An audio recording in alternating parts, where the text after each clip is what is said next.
website. So in the last video I told you how we use HTML. Whenever we have to create the structure of a website, HTML is like ABCD of any website. Like in English we are taught ABCD first. Similarly in web development HTML comes first. Because no website exists without HTML.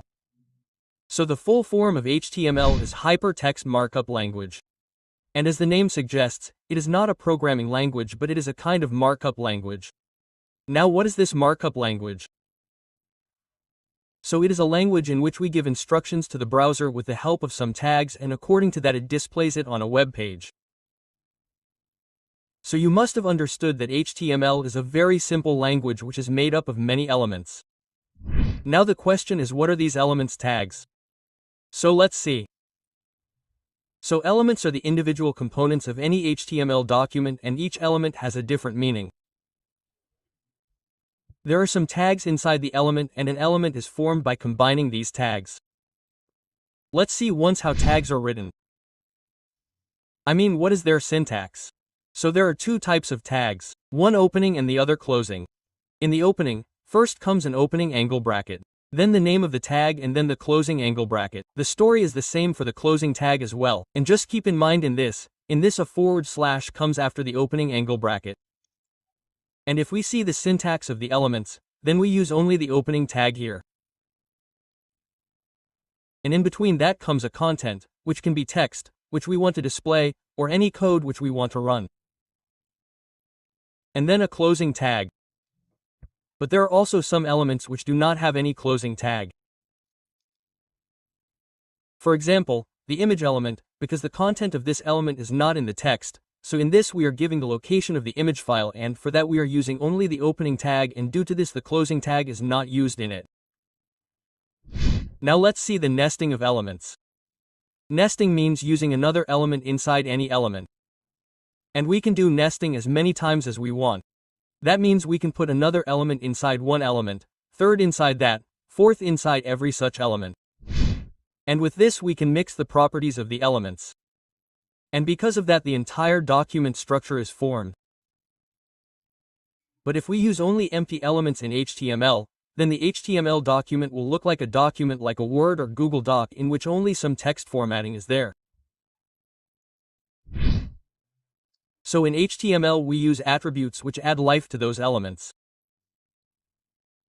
Now what are these attributes? So let's see. So we can give some additional properties to every element.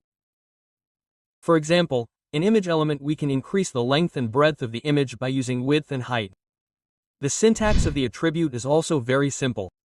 The opening tag of the element, the name of the attribute is in front of that tag and then the equal to sign and then the value of that attribute in quotation marks. For example in the name, if we are using paragraph tag, then we can use an attribute named align in it which is used for alignment and then its value like left right bottom, whichever side we want to align. Now there are some elements in which specific attributes are required. Like I told you about image tag. So in image tag we are not writing content, so it is necessary to give the file location of the image. Without that the element does not work. Also, there are some attributes which do not have any value. Such as required, which shows whenever we submit the form whether this field is required, or disabled, which disables any element and we cannot use it later.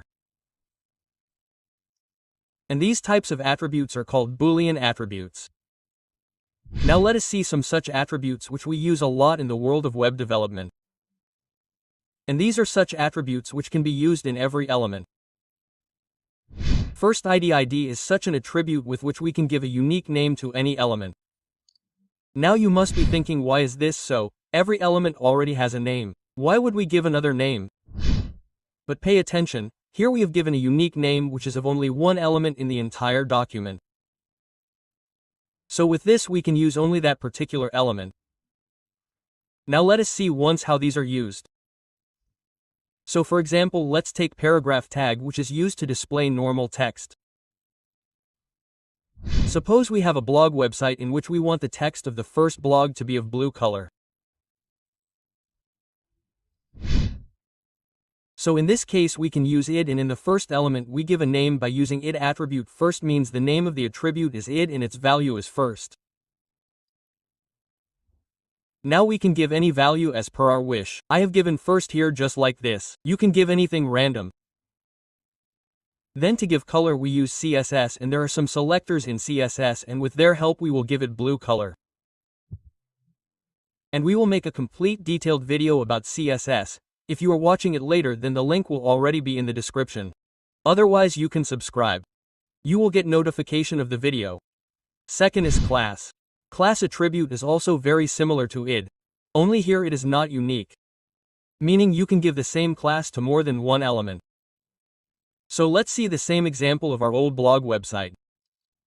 This time we have to always give blue color to the two blogs above. We can do this work by using different IDs also. Like we gave first there, then we will name the other element second and then give different classes to both first and second. But this is a bit cumbersome. And because we have a class which is not unique, we will give the same class to both the elements. So if I have given the first class first, then I will also keep the class of the second one as first. Now we can keep the value of the class randomly.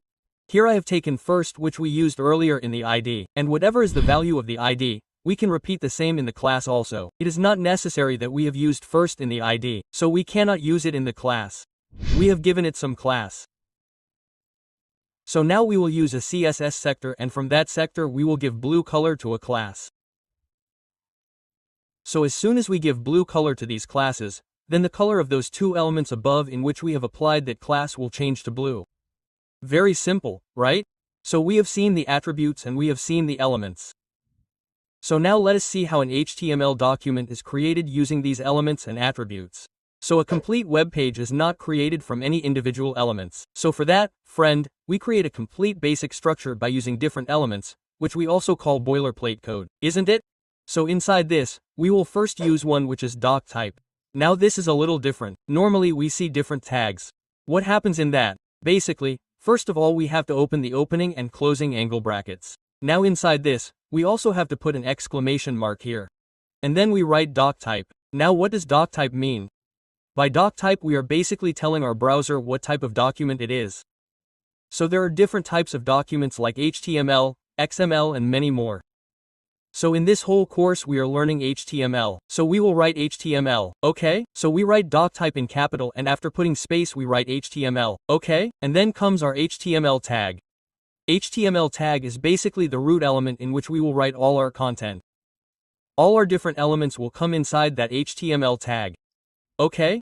Then inside it comes the head tag. First of all, what is the head tag? So inside the head tag we basically put all the information which is not being displayed but is related to our web page. So what can come in it? In this basically what is our title? Our CSS code, JavaScript code, all these things are not visible but we are linking them inside our head tag. Okay? So the icon that is inside our browser tab, we also write that inside the head tag. Okay? Then our last one is the body tag. Now the body tag is the most important because inside it we write all those things which are being displayed in our browser. Okay? Now inside the body, all the elements that we have, H1, P, which we will see, we will be writing all of them inside the body. Okay? So some of you must be thinking whether we have to remember all these document structure elements, attributes. So the simple answer is no, and in this entire web development course, whatever we are going to teach you, you just have to understand it and we don't have to remember anything. In fact, whatever we do in general web, we don't have to remember anything from it. We use some documents or guides and as and when we need, we implement them. So to code, we are going to need some software. So which software is this? So we will need a text editor in which we will be writing code. So what is a text editor? This is a basic software in which we are writing text. If you are thinking that we are going to use Microsoft Word, then not at all. We will use a very simple text editor which is Notepad. And if you are using MacBook, then we use TextEdit in it. So here, I am using Mac. So in this, I open TextEdit. So to open TextEdit, we will press Command Space and write TextEdit. And as soon as you write TextEdit, it has opened here. Now we have to change some of its preferences. For that, click on TextEdit here. We will then click on Preferences. And then here as soon as you see, if you click on New Document, there's Use the Format menu. So you have to tick plain text in it. Okay? Then close it once and close this too. We have to restart again basically, and as soon